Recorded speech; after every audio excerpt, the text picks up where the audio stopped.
Hey guys, welcome back to Andy's Dinosaur Reviews. Today we're taking a look at another of the Jurassic World Fallen Kingdom figures, and it is a brand new Gallimimus, which is a fantastic choice as far as Mattel goes, because I feel like in the older toy line, Gallimimus really never got its due. It just never got any type of a justice. There was that very old Kenner figure, but that thing really looked ridiculous in my opinion. A lot of people love it.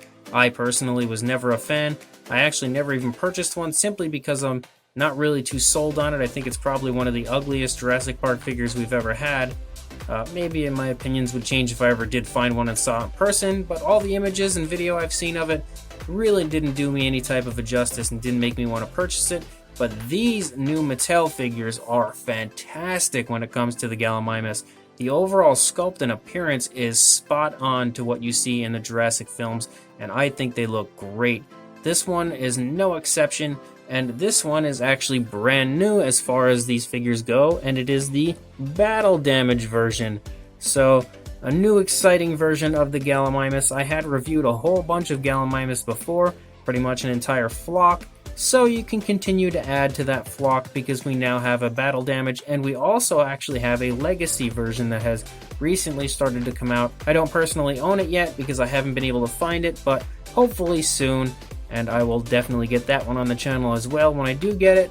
But this one, in my opinion, so far is probably my favorite out of all the Gallimimus. Something about it, I just really like it. I like the overall appearance of it, the paint scheme, everything looks fantastic. So let's get a closer look. So starting up here with the head sculpt, you can see the head sculpt looks exactly as it should as far as the Gallimimus goes. It looks really beautiful.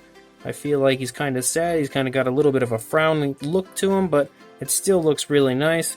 The eye is slightly sloppily painted. You can kind of see the paint has run down onto the face a little bit. There you go, you can see it now. And it's not anything concerning. It doesn't really bother me too much. Overall, I think the head sculpt still looks really beautiful. The eye on the opposing side looks really nice actually. That's painted beautifully, nicely glossed. So that area looks fantastic. And then as we come down the neck, you see that sculpt work looks beautiful, and it starts with those dark brown stripes that really give it a very nice striking look.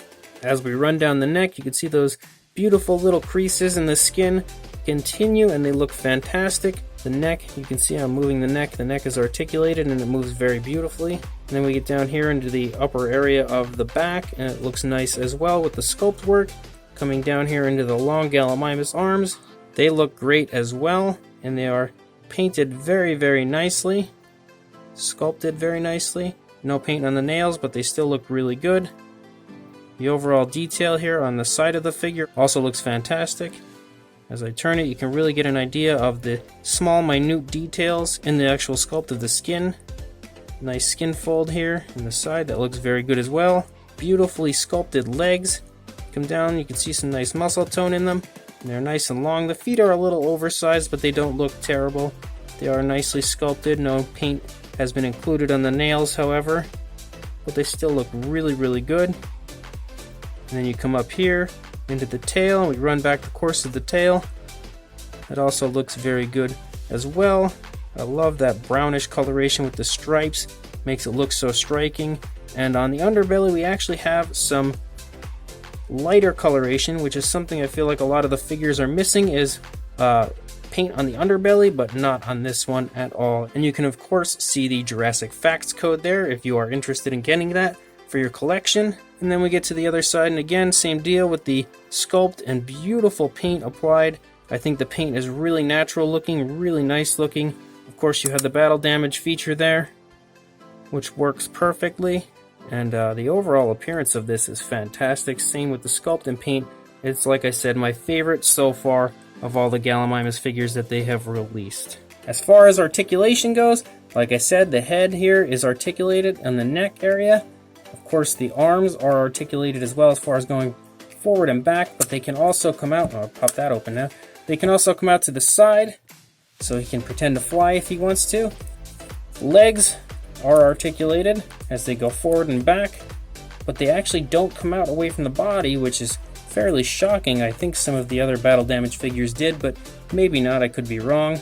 And the tail here is on a swivel as well. It's a little stiff because I haven't really moved it, but that is also articulated. As far as the size goes, if we put his head out and get the whole length, you're looking at about 7 inches or about 18 centimeters.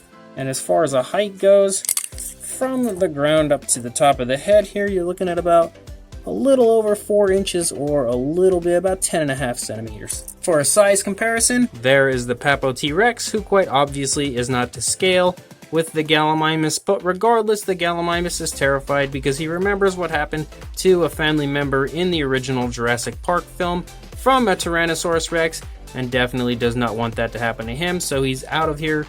But it kind of appears that the T-Rex may have his tail, so I guess he's not gone too far. Either way, there you can see just how nicely sized it is compared to the Papo Rex. So like I mentioned, this figure itself is my favorite so far of the Jurassic World Fallen Kingdom Gallimimus figures. I think that it looks beautiful, absolutely fantastic. Everything about this as far as the sculpt goes is spot on, in my opinion, to what I see in the films, and the paint really looks nice as well. As I mentioned, the feet may be a little bit too large compared to what they would be in the actual dinosaur, but it's not that big of a deal and it doesn't really look that distracting, and it also helps it balance. I'd much rather the dinosaur have slightly enlarged feet than fall on his face all the time, and it looks really beautiful. I love this figure very much so. I'm not a big fan of the battle damage thing, so the battle damage means really nothing to me, but the overall sculpt and appearance of this Gallimimus I think is just fantastic. I love it. So if you want to buy one yourself, I will throw a link up to it on walmart.com. I don't know for sure if it is still in stock. It's kind of been going in and out of stock for a few days now, but it's brand new, so I'd imagine it would probably come into stock more regularly very soon. Or you can go to your local Walmart and try to pick one up for yourself because they are Walmart exclusive, being the battle damage. And he was a little tricky to find because he is just starting to come out now. I had a little bit of a problem trying to find one, but it wasn't that bad. It took about 3-4 stores of looking to actually find one. But like I said, they should probably start to appear more regularly very soon and kind of become more abundant in stores. I don't see this one being a rare figure to get or anything like that, like the Spinosaurus. So you should have no problem locating one, and I 100% recommend it because this is a beautiful Gallimimus.